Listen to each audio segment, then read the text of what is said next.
우리가 2주 전부터 하나님이 일하고 계십니다. 하나님이 무슨 일을 하고 계시는가?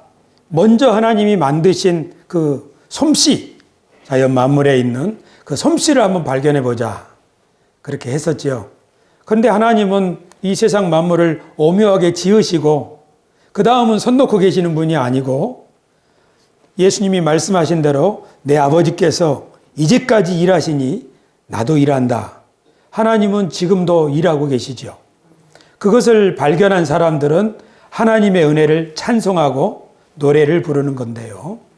이번 추수감사절을 통해서 우리가 할 일은 하나님이 하신 일을 발견하여 그것을 하나님께 감사로 올려드리는 일입니다. 그래서 저는 추수감사절을 한 주 앞두고 감사절, 시간의 길 위에 세운 이정표라는 제목으로 하나님의 말씀을 준비했습니다. 우리 동양에서는 가장 큰 악덕이 있다면 그건 배은망덕일 것입니다. 은혜를 잊어버린 거죠. 그런데 성경에서는 이사야 선지자가 부모님의 은덕을 잊어버리는 그것 말고도 하나님의 은혜를 잊어버리면 안 된다. 그렇게 이사야서에서 이렇게 말했습니다. 하늘이여 들으라, 땅이여 귀를 기울이라. 여호와께서 말씀하시기를 내가 자식을 양육하였거늘 그들이 나를 거역하였도다. 소는 그 임자를 알고 나귀는 주인의 구유를 알건만은 이스라엘은 알지 못하고 나의 백성은 깨닫지 못하는도다 하셨도다. 하나님께서 그 백성에게 나는 너희를 낳아서 양육한 너희 부모와 같은 하나님 아니냐 하는 거죠. 예언자가 말하는 하나님이 이스라엘을 낳았다 이 말은 이스라엘이 애굽에 종살이할 때 그들을 구원해 내시고 그들의 땅이 하나도 없을 때 이 가나안 땅 주시고 그들의 조상은 자식이 없어서 쩔쩔맬 때 하나님은 아브라함에게 큰 민족의 조상이 되도록 이와 같이 수가 불어나게 하신 거죠. 이 땅에서 우리는 가깝게 부모님, 조상의 은덕을 기억하며 사는 것 모든 도의 기본일 것입니다.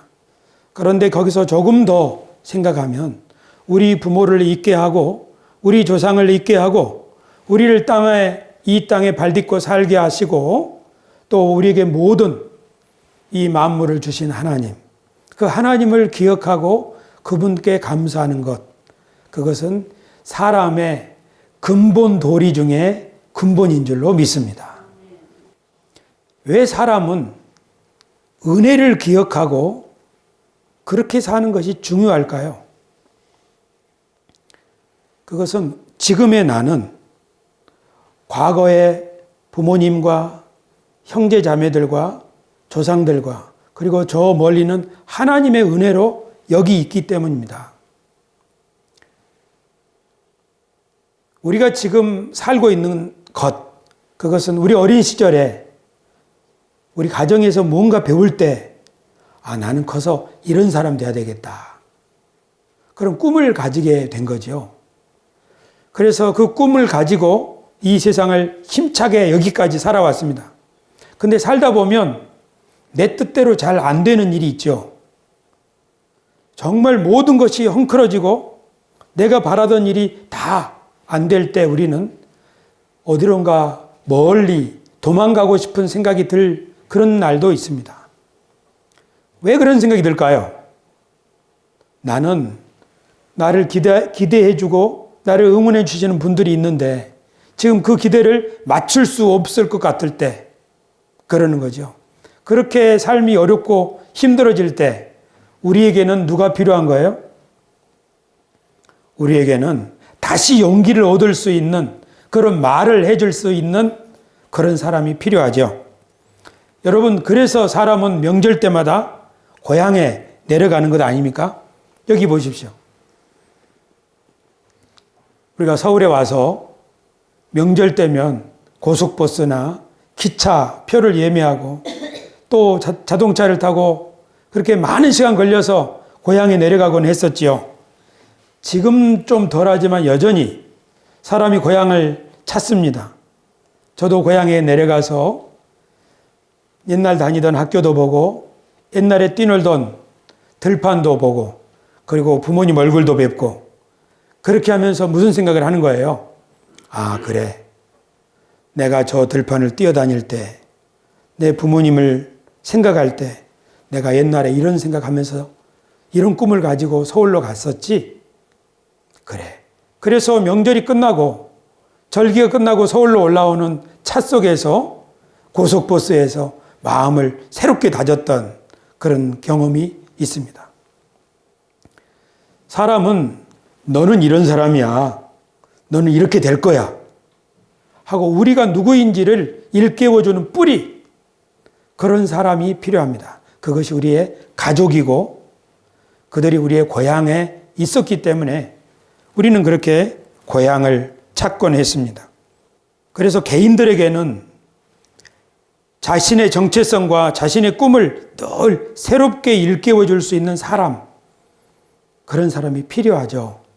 우리 신앙인들에게는 그분이 하나님이고 하나님과의 만남을 통해서 그걸 새롭게 할 수 있지만요. 그러나 모든 사람에게는 다 이런 게 필요합니다.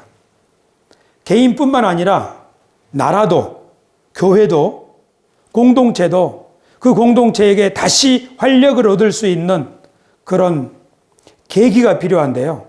그래서 공동체에는 절기가 있습니다. 여러분, 저 위에 보신 이 그림은 고싸움이죠. 고싸움, 제 초등학교 다닐 때는 고싸움을 했는데요. 학교에서. 아마 동네, 이 동네, 저 동네 편 나눠가지고 고싸움 하면서 으라차차 소리를 지를 때 동네가 떠나가라고 그래 소리를 지릅니다. 여기는 옛날부터 오는 씨름, 또 여자들은 강강수월래 등 노래를 부르면서 이편 저편 시합을 하는 거죠. 그렇게 시합을 하면서 우리들은 아, 내가 이 마을 사람이야. 저 사람들하고 우리는 한 가족이야. 그래서 그 마을에서 그런 농악이나 축제들을 경험한 아이들이 그 속에서 어른들 이렇게 놀이하는 걸 보지요.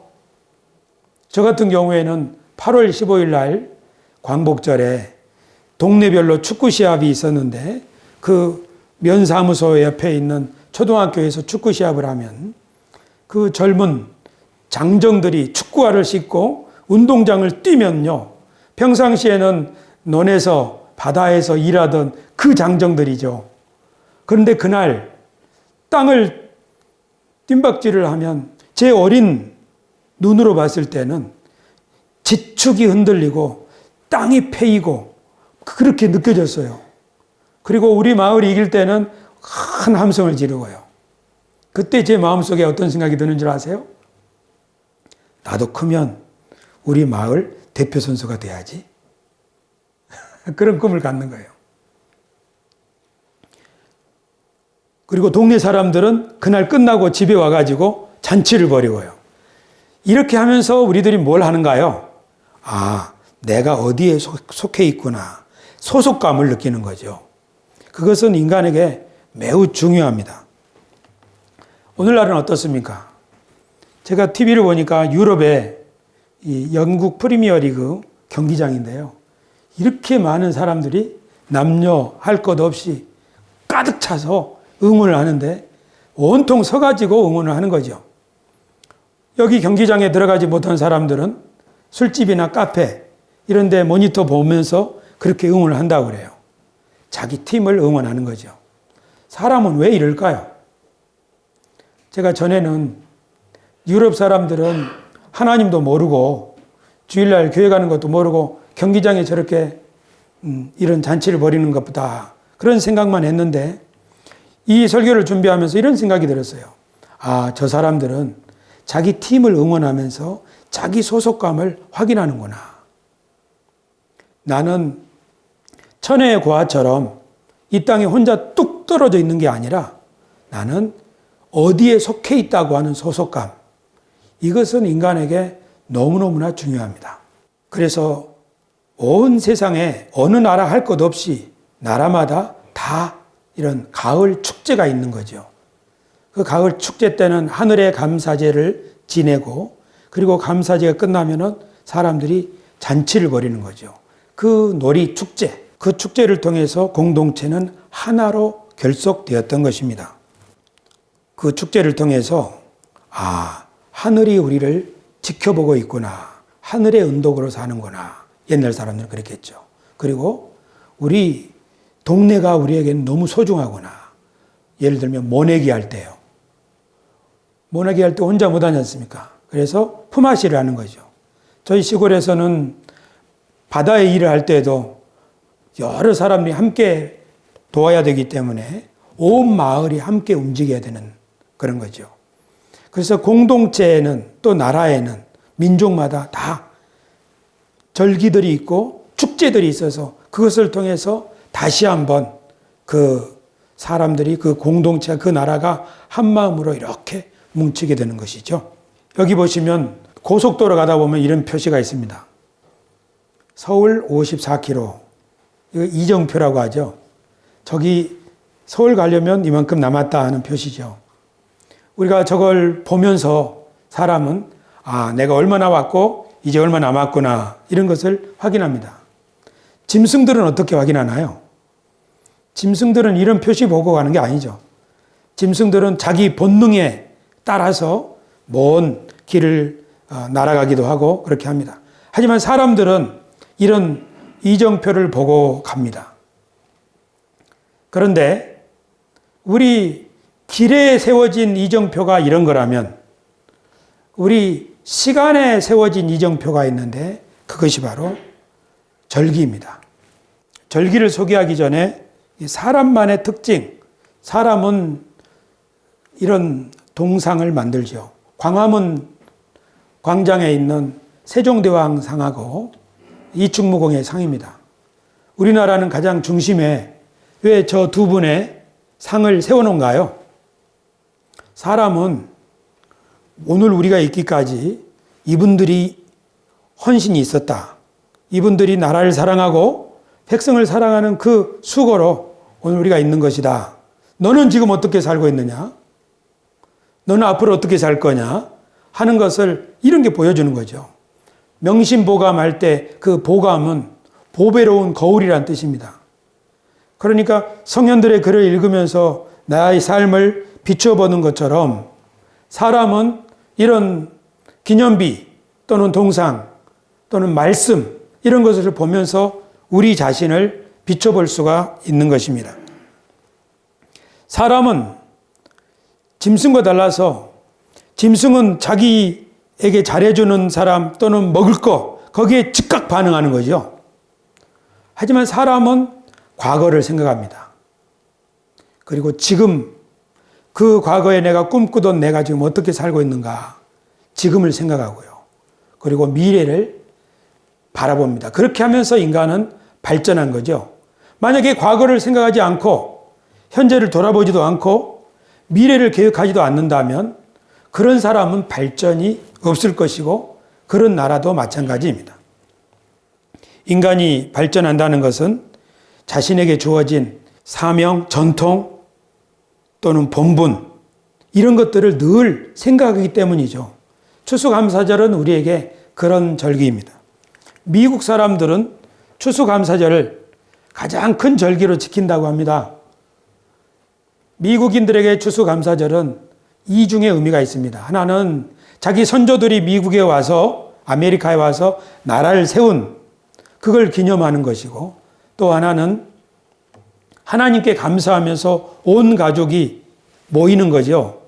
그러니까 개천절 더하기 추석 제 생각에는 그런 것 같아요. 그래서 미국 사람들은 추수감사절이면 정말 큰 잔치로 칠면조 잡고 해가지고 파티를 벌이는 거죠. 이렇게 파티를 하면 뭐가 좋죠? 가족들을 만나죠. 함께 즐거워하죠. 어떻게 살았는지 서로 대화를 나누죠. 그렇게 하면서 다시 우리는 한 가족이라고 하는 끈끈한 가족의 연대감을, 유대감을 견고히 할 수 있는 거죠.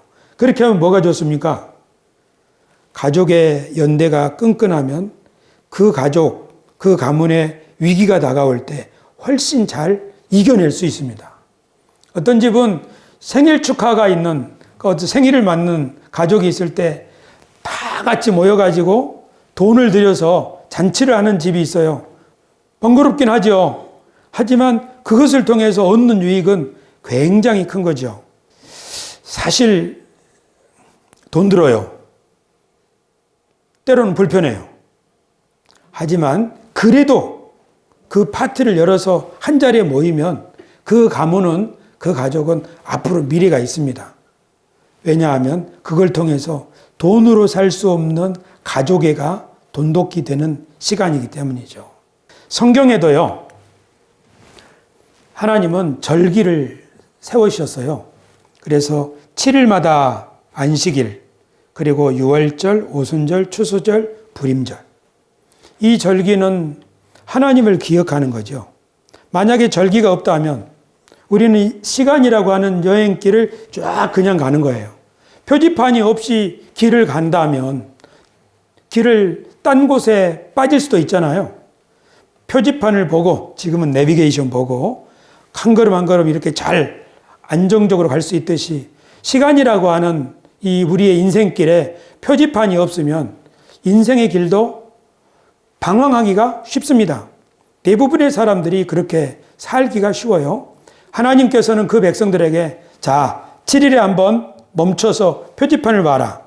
안식일에 너희 창조주 하나님, 너희를 애굽에서 구원하신 하나님, 그리고 모든 만물에게 안식을 주시는 하나님 기억해라 하고 표지판을 주시는 거죠. 유월절도 그렇고요. 그래서 이스라엘 백성들은 감사절이, 절기가 되면 하나님의 말씀을 기억하고 그것을 함께 읽고 하면서 자신들이 누구이며 어디서 왔고 지금 어디로 가고 있는지를, 자기를 돌아보는 거죠. 시편 104편부터 107편까지를 보면 감사시가 들어있는데요. 그러니까 지금부터 2000년 전에 또는 2500년 전에 구약의 백성들, 이스라엘 백성들은 무엇을 감사했는가? 세 가지를 감사했어요. 첫째, 하나님이 이 모든 만물을 창조하신 것. 시편 104편을 읽어보면 하나님이 어떻게 이 모든 만물을 주관하시는지, 들짐승들에게, 그리고 저 천체에 어떻게 하나님이 역사하시는지를 잘 설명하면서 찬송하고 있습니다. 이스라엘의 두 번째 찬송은 애굽에서 구원하신 거죠. 하나님이 아브라함을 부르시고 광야를, 그리고 애굽에서 어떻게 큰 민족이 되게 하시고 그들을 이 땅으로 인도하셨는가 하는 것을 기념하는 거예요. 세 번째 감사 찬송은 그 하나님이 지금도 겸손한 자는 높이시고 교만한 자는 낮추시고 지금도 모든 것을 주관하신 분이다. 이렇게 이스라엘 백성들은, 옛 이스라엘 백성들은 하나님을 찬양했습니다. 그러니까 이스라엘의 감사절은 창조와 섭리, 구원과 인도, 주권과 통치, 이것을 감사하는 거죠. 우리가 지금 다음 주에 추수감사절인데 무엇을 감사할까? 지금 그거 얘기하는 거죠. 그런데 우리 말고 저 과거에 이스라엘 백성들은 이 세 가지를 감사했더라 하는 것이죠. 안동 하회마을, 제가 이 사진을 준비한 건 우리 이 장로님이 주중에 안동 하회마을을 다녀오셨어요.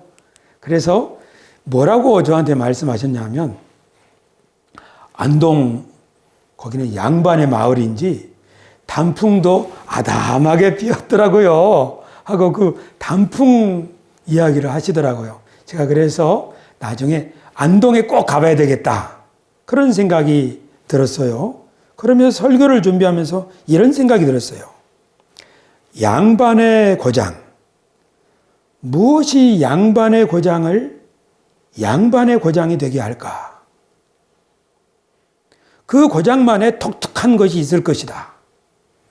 양반의 고장은 이 세속에서 뭐 여러 가지 바람이 불고 유행이 들끓다고 할지라도 그들 나름대로의 철학과 가치와 정신을 딱 잡고 사는 사람들, 그 사람들이 양반의 고장 사람들이 아닐까. 양반의 고장, 우리나라가 지금 단군의 자손이라고 하잖아요. 2333년 BC, 그러니까 지금 약 4,355년이에요. 단기로 말하면. 우리가 단군의 자손이라고 할 때 오랜 전통을 가지고 있는 그것이 우리를 존귀한 민족이 되게 하는 겁니까? 그렇지는 않죠. 무엇이 양반의 마을을 양반의 마을로 만드는 거예요? 그것은 그 마을 사람들이 가지고 있는 귀한 정신, 가치관, 전통, 그런 것 겁니다. 사람을 존귀하게 만드는 것은 금부치가 아니죠. 우리가 지금 국민소득이 굉장히 올라 있지 않습니까? 우리 사는 집들을 보면 옛날 초가집 짓고 살던 옛날 조선시대 또 우리 어린 시절에 초가집 짓고 살던 그 시절 사람들과 오늘 21세기 우리들과 어느 인간이 더 존귀한 거예요? 좋은 집에서 살면, 좋은 옷, 깨끗한 옷을 입고 살면 더 존귀해지나요? 사람을 존귀하게 만드는 게 무엇입니까? 오늘 굉장히 좀 심각한 설교를 하고 있는데요. 항상 잊지 마십시오. 오늘 설교 핵심은 뭐냐면요. 다음 주 추수감사절을 우리가 어떻게 맞이할까 하는 것이고요. 그 다음 주 추수감사절을 위해서 절기가 뭔가 얘기하는 거예요. 누가 말하기를 제 설교는 너무 어려워가지고 중간에 잠깐 졸면은 길을 잃어버린다고 그러더라고요. 그래서 제가 설교 중간에 표지판 하나 세우는 거예요. 사람은 자기를 돌아보는 존재다. 그래서 기념비도 만들고 표지판을 보고 사람은 따라간다. 인생에도 표지판이 필요하다. 그것이 절기다. 절기를 통해서 우리 사람은 자기를 돌아보는 것이다. 자기를 돌아볼 때 자기를 돌아볼 만한 정신, 가치, 품격 그런 게 있어야 하지 않겠는가. 우리나라 고려청자가 있죠. 고려청자 이 문화재를 가지고 있다고 해서 우리나라 품격이 올라가는 건가요? 그렇지 않죠. 저 청자를 가지고 살던 사람들이 무슨 생각을 하고 살았는가 그런 걸 알 필요가 있죠. 무엇이 사람을 존귀하게 하는가? 존귀한 정신과 덕을 가지고 살기 때문이다. 사람이 존귀한 이유는 모든 사람이 다 존귀합니다. 세상에 귀하지 않은 사람이 어디 있어요? 모든 생명은 다 존귀하죠. 하지만 어떤 사람은 천하게 살고 어떤 사람은 귀하게 삽니다. 모든 생명은 다 귀한 겁니다. 모든 나라 문화는 다 동등한 거예요. 미국은 추수감사절날 칠면조 잡지요. 우리나라는 추석 때 가족과 함께 송편 빚지요. 어떤 게 좋은 거예요? 어떤 게 더 나은 거예요? 말할 수 없어요. 거기는 거기에 맞게 그렇게 하는 거고 우리는 우리에 맞게 이렇게 하는 거예요. 하지만 어떤 문화는 고상한 문화가 있고 어떤 문화는 천박하고 추한 문화가 있습니다.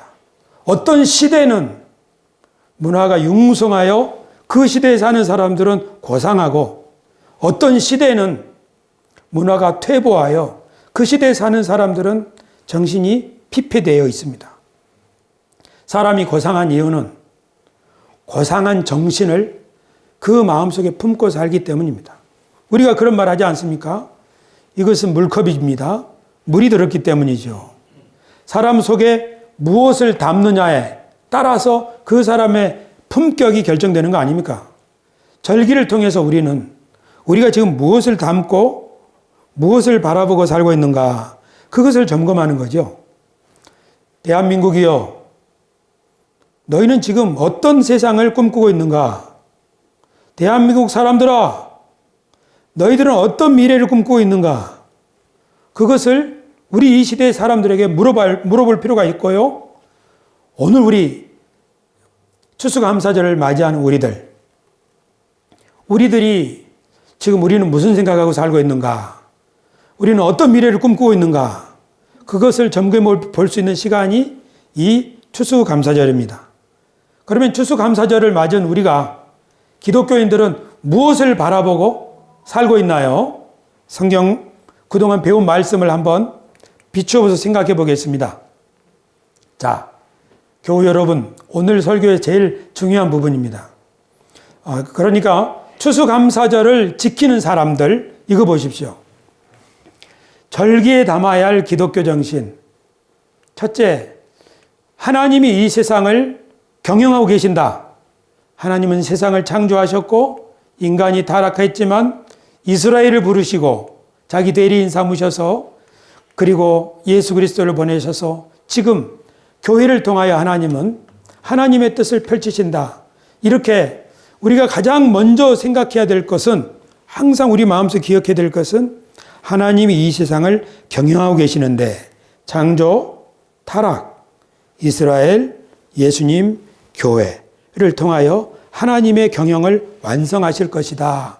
이 그림을 봐야 됩니다. 우리 조상들은 하늘에서 내려온 단군이 이 세상에 우리나라를 세웠다 하고 그걸 기념하며 살았죠. 하지만 우리 그리스도인들은 그보다 더 큰 하나님의 말씀을 통해서 하나님이 지금 이 세상을 경영해 오셨다 하는 것을 첫째로 기억해야 됩니다. 두 번째는 우리의 최고의 모범이신 예수님을 우리는 생각해야 합니다.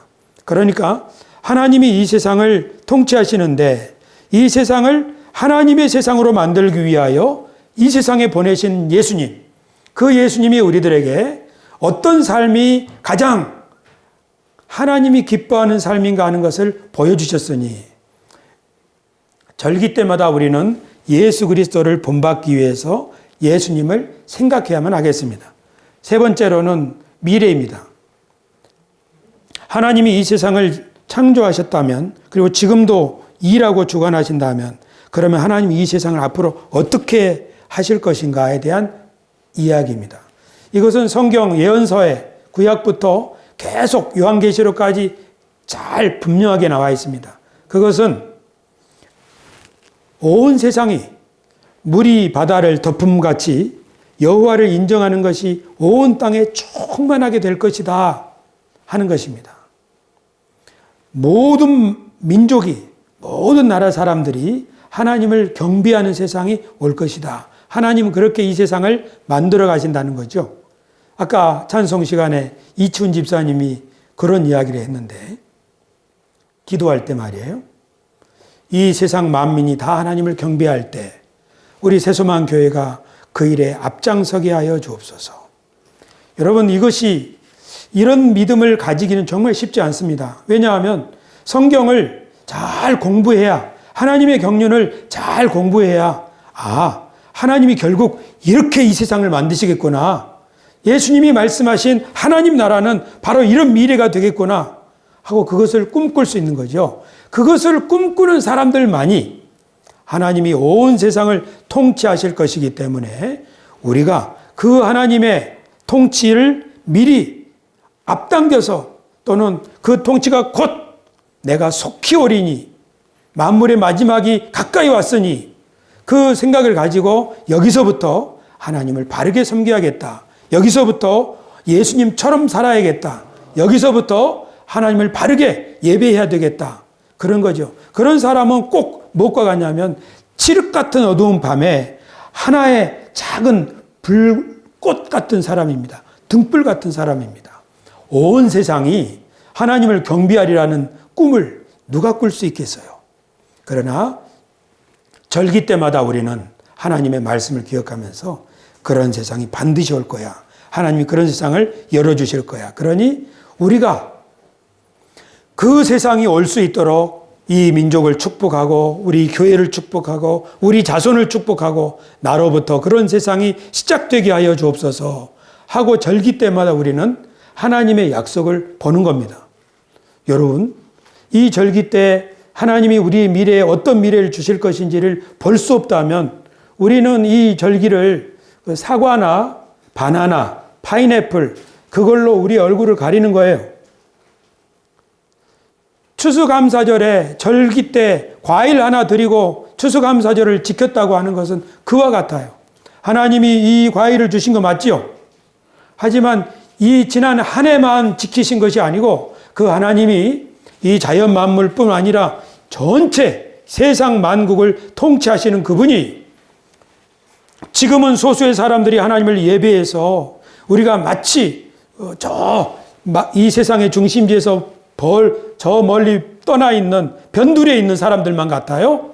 그리고 이 세상의 사람들은 저기 어디요, 종로나 아니면 대학로, 이 세상의 중심에 많은 청춘들이 그들의 세상의 중심인 것처럼 살고 있는 그런 것처럼 보여요. 교회는 나이 든 사람들의, 속된 말로 나이 많은 분들의 모이는 자리 정도로 그렇게 생각하기 쉽습니다. 이렇게 되면 우리 그리스도인들은 길을 잃어버린 사람들이 되는 거예요. 하나님이 나이 많은 아브라함과 사라를 불러서 어떻게 새로운 미래를 시작하셨는지 우리가 배웠잖아요. 그렇죠? 땅도 없는 그들에게 어떻게 땅을 주시겠다고 약속하셨는지 배웠잖아요.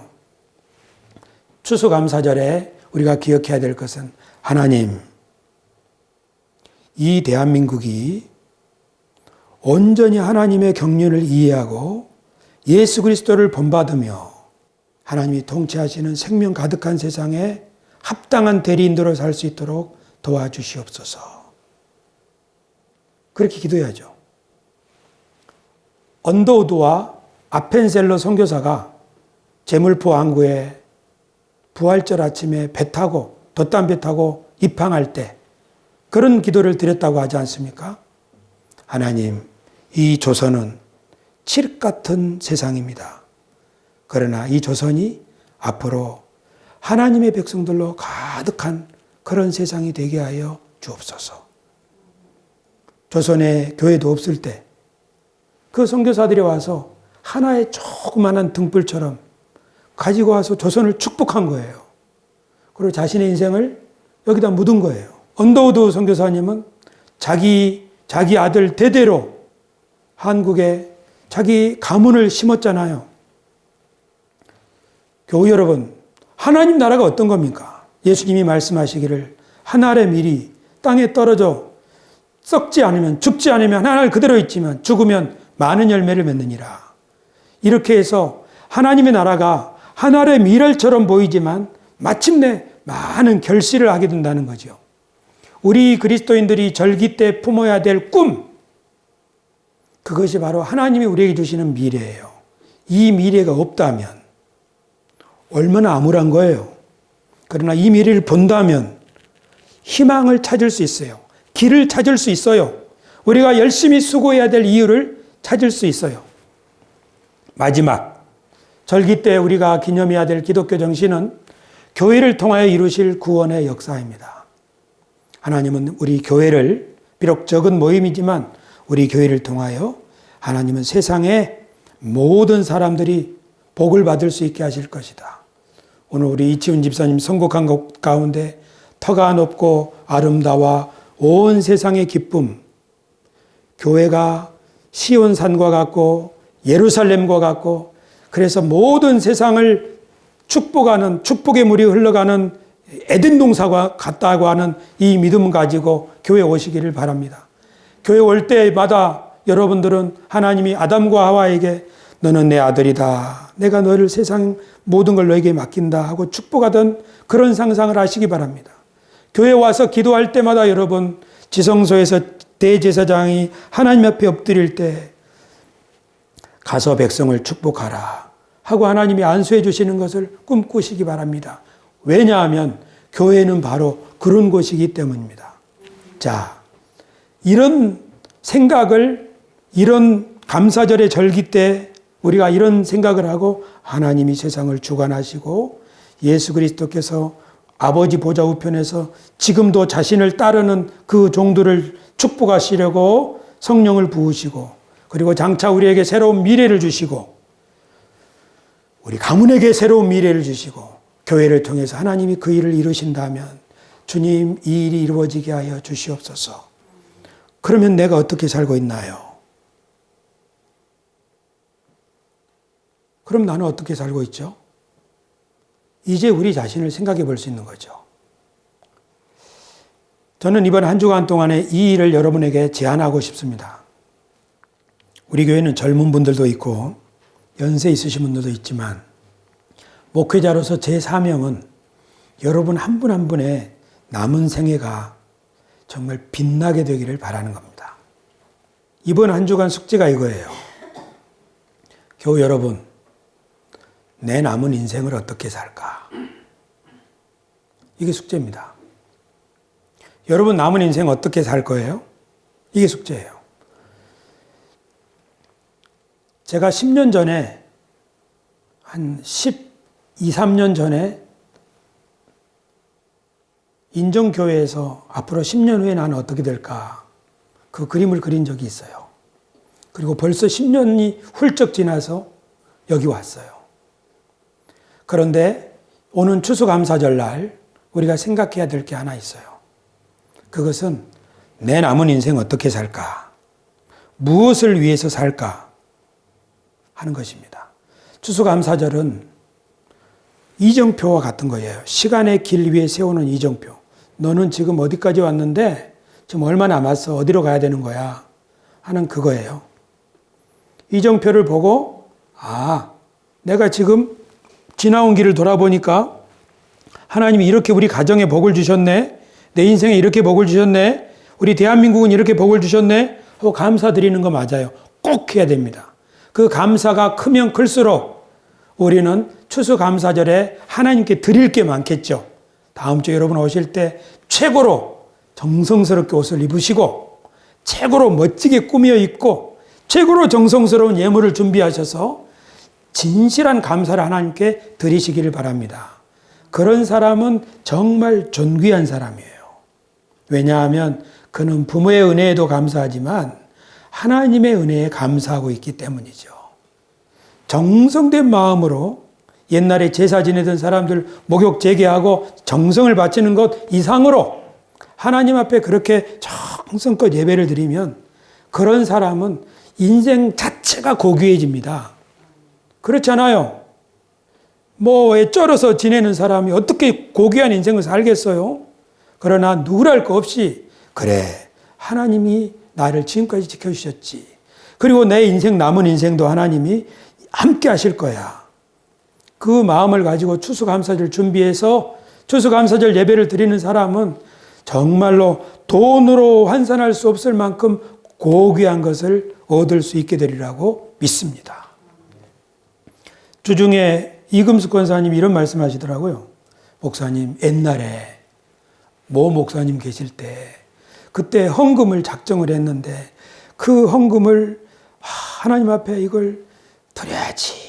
하지만 너무 부담이 됐어요. 하지만은 그 어려운 형편 가운데 모으고 해서 마침내 하나님께 헌금을 드렸어요. 그런데 헌금을 드리는 날 왜 그렇게 눈물이 나는지 모르겠어요. 권사님이 왜 그렇게 헌금을 하나님께 드리면서 눈물을 흘렸을까? 제 마음에 그 말씀을 들으면서 이런 생각이 들었어요. 하나님께 뭔가 최선의 것을 드린 사람의 마음이 그런 게 아닐까? 헌금의 액수 중요하겠지요. 하지만 사람이 정성을 바친다고 하는 것, 그것은 그 사람의 신앙을 깊이 만들어주는 거예요. 그 사람의 옥합을 깨뜨린다고 하는 것은 그 사람의 인생을 깨는 거예요. 오늘 찬송 중에 그런 게 있었죠. 나의 삶은 주님의 것. 그걸 어떻게 증명해요? 내 중심에 있는 것을 하나님께 바쳐야죠. 추수감사절은 그런 날이에요. 여러분 집 팔아서 바치라는 그런 얘기가 아니에요. 만약에 우리가 이런 결단이 없다면 이 절기는 그냥 있으나 마나한 표지판이에요. 본 것과 안 본 것이 똑같은 지나가는 절기예요. 추수감사절에 우리는 반드시 점검해야 됩니다. 이 표지판을 봐야 돼요. 하나님이 감사절을 세우신 표지판을 봐야 돼요. 이 표지판에 뭐라고 써 있어요? 자, 하나님이 어떻게 이 세상을 만들었고 이끌어 가시지? 그리고 예수 그리스도가 너에게 어떤 분이지? 앞으로 하나님이 너희를 이 세상을 어떻게 만들어 갈 것이지? 그리고 너희 교회를 향한 하나님의 계획이 뭐지? 그리고 너희 인생, 내가 너를 여기까지 인도했다. 그래, 너 앞으로 남은 인생을 어떻게 살래? 여러분 남은 인생 어떻게 살 거예요? 지금까지 살아왔어요. 아무 생각 없이 살 수도 있어요. 아무 생각 없는 게 아니라 너무 힘들게, 일상이라고 하는 것은 잠시도, 그러니까 너무 힘들게 일하다 보니까 몸이 병난 사람도 있어요. 박혜자 사모님 대상포진. 왜 그렇게 걸렸어요? 몸이 약한데 산모 도우미로 일을 하다가 3명이나 되는 집에 가서 일을 하다가 몸에 병이 났어요. 왜 그렇게 일을 해요? 가정을 잘 세워보겠다는 어머니의 마음이죠. 그런 건 나쁜 게 아니잖아요. 우리 모두가 지금 이렇게 살고 있어요. 정말 열심히 살고 있어요. 우리 모두가. 하지만 앞으로 남은 인생 어떻게 살 거예요? 이거를 이번 추수감사절에 생각해 봐야 돼요.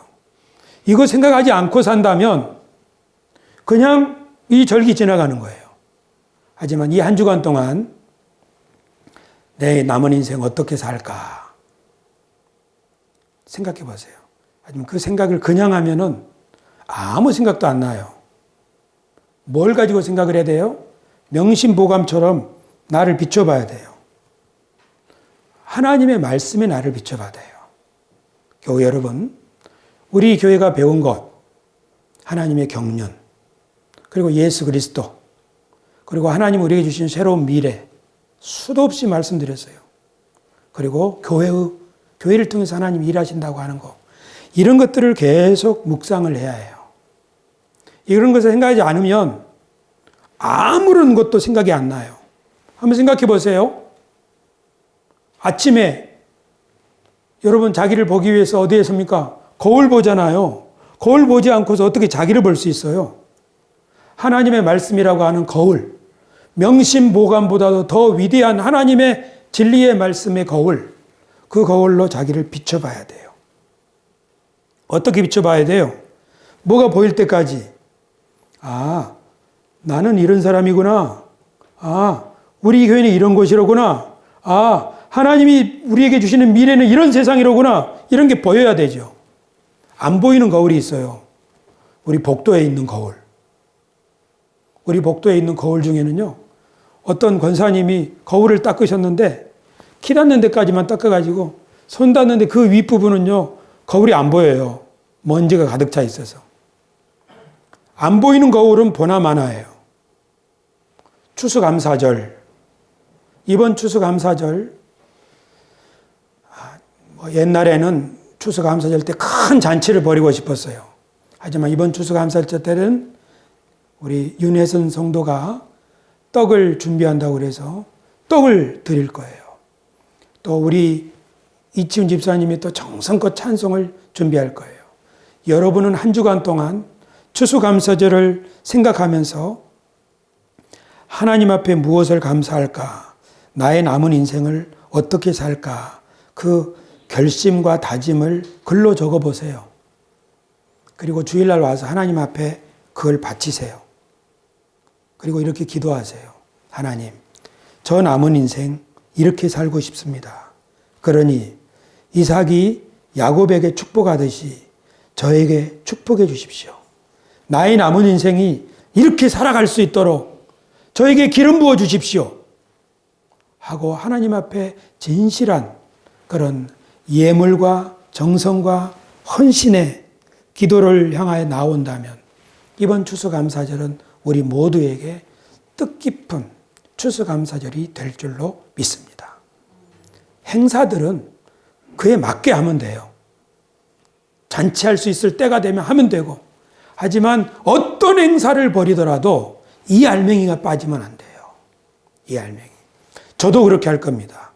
10년 전에 했던 그 기도 다시 이제 50대 중반이 되었으니 하나님, 제가 앞으로 어떻게 할까요?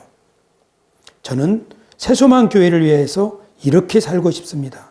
또는 저는 하나님이 부르심을 받은 종으로 이렇게 살고 싶습니다.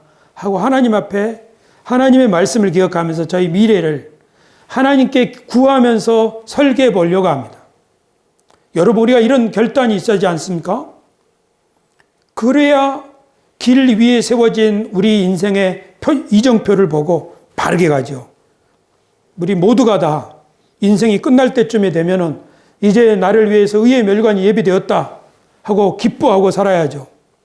나이가 들어가면 들어갈수록 과거를 아쉬워하고 나는 이제 아무 낙이 없다. 나의 인생은 슬픔뿐이로다. 이렇게 살면은 불행하지 않습니까? 내 날이 며칠 남았든지 간에 하나님, 나는 이렇게 살고 싶습니다. 이렇게 자신의 미래를 향하여 하나님 앞에 결단할 수 있게 되기를 저는 진심으로 축원합니다. 이 메시지를 사실은 저희 어머니께 드리고 싶어요. 어머니는 입버릇처럼 이렇게 말씀하시거든요. 빨리 좀 데려가라고 기도해다오. 나 좀 빨리 데려가라고 기도해자오. 그래야 자식들에게 피 안 끼치니까. 그 어머님의 좋은 마음이죠. 하지만 그리스도인으로서는 적절한 표현은 아닙니다. 내 남은 생에는 하나님의 손에 달려 있을 것입니다. 그러나 내가 어떤 인생을 살 것인가 하는 내 손에 달려 있습니다. 여러분, 야곱은 그런 길을 선택을 했고 에서는 망령된 길을 선택을 했어요. 만약에 우리가 아무것도 선택하지 않는다면 우리 인생은 지금까지 살아온 방식 그대로 흘러가고 말 것입니다. 지금까지 애쓰고 병들고 걱정하고 기뻐하고 했던 그 방식 그대로 지나가고 말 겁니다. 그러나 다음 추수감사절에 하나님, 주님의 말씀을 다시 거울 닦듯이 닦고 설교도 다시 들어보고 말씀 암송도 다시 해보고 주님, 저는 어떻게 살아야 되는 거예요? 나는 누구예요?